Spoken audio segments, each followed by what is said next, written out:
আজকে এখান থেকে শপথ নিয়ে যাই, রাজ্যে যদি জিনিসপত্রের দাম কমাতে হয়, রাজ্যে যদি আইনের শাসন প্রতিষ্ঠা করতে হয়, ওই উপনির্বাচনে 4টি আসনে বিজেপিকে পরাজিত করে আমরা এই কাজ শুরু করি। এটাই হবে আজকের দিনের শপথ। আপনারা লক্ষ্য করবেন, আমাদের এই লাল ঝান্ডার মিছিল আজকে নির্দিষ্টভাবে লাল ঝান্ডার কোনো স্বার্থ নিয়ে নয়, কোনো ব্যক্তিগত কারোর স্বার্থ নিয়ে নয়। আপনারা লক্ষ্য করেছেন আমাদের দেশ এবং আমাদের রাজ্যে এই সময়ে মানুষের ব্যবহারের যে নিত্য প্রয়োজনীয় সামগ্রী, এই সামগ্রীর দাম সমস্ত সহ্যের সীমা ছাড়িয়ে গেছে। আমাদের পাশেই পেট্রোল পাম্প, এই পেট্রোল পাম্পে 1 লিটার পেট্রোল কিনতে গেলে কদিন আগেও 110 টাকার কাছাকাছি সেখানে পরিশোধ করতে হতো। ডিজেলের দাম 100 টাকার উপরে, সরিষার তেলের দাম 200 টাকা অতিক্রম করেছে, মসুরির ডাল 120 টাকা অতিক্রম করেছে, মুগ ডাল 200 টাকার অধিক দাম। আমাদের যারা শ্রমজীবী মানুষ, রিক্সা শ্রমিক থেকে টমটম শ্রমিক, পরিবহন শ্রমিক থেকে যারা দিন মজুরি করে, তাদের মূল আনতে পান্তা ফুরোয়। আমরা লক্ষ্য করছি আমাদের রাজ্যে বিজেপি আইপিএফটি জোট সরকার আসার পর মানুষের স্বার্থ নিয়ে তাদের কোনো নজর নেই। জিনিসপত্রের দাম আকাশ ছোঁয়া, কিন্তু জিনিসপত্র নিয়ন্ত্রণ করার জন্য, দাম নিয়ন্ত্রণ করার জন্য তারা কোনো ভূমিকা গ্রহণ করছে না। পেট্রোলের দাম, ডিজেলের দাম ওই সেখানে প্রায় প্রতিদিন বৃদ্ধি করে যখন 110 টাকার উপরে চলে গেছে, তখন কায়দা করে দিল্লির থেকে ঘোষণা দিয়ে ওই অল্প কিছু পেট্রোল ডিজেলের দাম কমিয়ে মানুষের চোখে ধুলি পড়ানোর জন্য কৌশল গ্রহণ করেছে।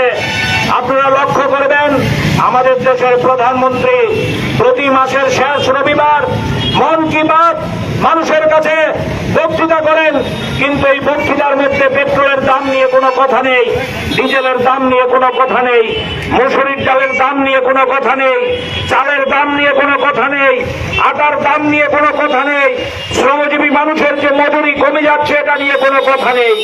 আমাদের রাজ্যের সরকার হচ্ছে আরো অদ্ভুত। এই রাজ্য সরকারের প্রায় 50 মাস অতিক্রম করেছে, কিন্তু আমরা লক্ষ্য করছি এই 50 মাসের সরকার নির্বাচনের আগে যে প্রতিশ্রুতি দিয়েছিল ভিশন ডকুমেন্টে, প্রথম বছরে 50,000-এর চাকরি, আজকে পর্যন্ত সরকারি দপ্তরে কোনো চাকরি নেই, বেকারদের কোনো কাজের গ্যারান্টি নেই, ছাত্রদের বিদ্যালয়ের মধ্যে নতুন করে ফি চালু করে দিয়েছে।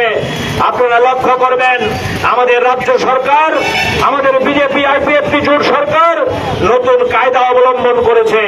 যারা পেট্রোলের দামের বিরুদ্ধে স্লোগান তোলে, যারা ডিজেলের দামের বিরুদ্ধে স্লোগান তোলে, যারা চাকরির দাবি তোলে, যারা স্লোগান তোলে হোয়ার ইজ মাই জব, যারা বলে স্কুলে শিক্ষক দাও, কলেজে শিক্ষক দাও, যারা আওয়াজ তোলে বাজারের মধ্যে জিনিসপত্রের দাম কমাও, তাদেরকে রাতের অন্ধকারে গিয়ে আক্রমণ করে নতুন কায়দা আমাদের রাজ্যে, আমাদের দেশে মানুষের কথা বলার অধিকার আক্রান্ত। আপনি কথা বলতে পারবেন না, কথা বললে রাতের অন্ধকারে আপনার বাড়ি জ্বালিয়ে দেবে, আপনার বাড়ির পুকুরের মধ্যে বিষ ঢেলে মাছ মেরে ফেলবে, আপনার কৃষকের জমি নষ্ট করে দেবে। নতুন নাম হয়েছে আমাদের আগরতলায় ত্রিপুরা রাজ্যে বাইক বাহিনী। ভোট আপনি দিতে পারবেন না, ভোটে দাঁড়াতে পারবেন না, ভোট একমাত্র বিজেপি দল প্রতিদ্বন্দ্বিতা করতে পারবে, অন্য দল আর প্রতিদ্বন্দ্বিতা করতে পারবে না। অদ্ভুত রাজনীতি আমাদের রাজ্যে আমদানি করেছে এই বিজেপি আইপিএফটি জোট সরকার।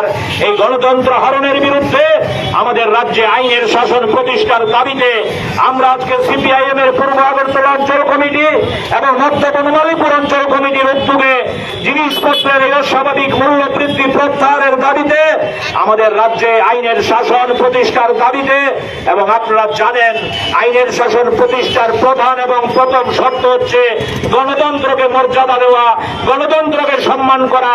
আর এই গণতন্ত্রের সবচেয়ে বড় পীঠস্থান হচ্ছে নির্বাচন, ভোটাধিকার রক্ষা করা।